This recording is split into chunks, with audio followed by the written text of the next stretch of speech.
Жестоко убийство е извършено във Видинско. Жертвата на зверството е 20-годишен младеж Мариан Пасков. Момчето е изчезнало на 2 март. Мариан е бил намерен мъртъв, убит по особено жесток начин.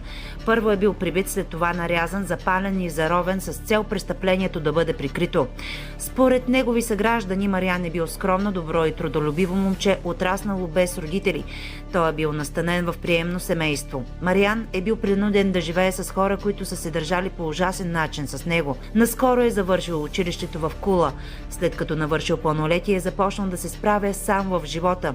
Според запознати, той се е оплаквал неколкократно от тормоз, изнудване за пари и заплахи, но от страх за живота си не е подавал жалби в полицията. Зад деянията стояли роми, които не са от населеното място, а са преселници. В града се знае, че е бил убит от 2 пияни мъже, единият от които с 3 деца. Всичките са млади. Градът е малък и всички говорят за зверството, но се страхуват да дадат гласност. Хората в Кула коментират, че това е рискът на децата, отгледани от приемни семейства. След навършването на пълнолетите са оставени на произвола на съдбата и към тях вече няма тази грижа, подкрепа и превенция, която им е нужна.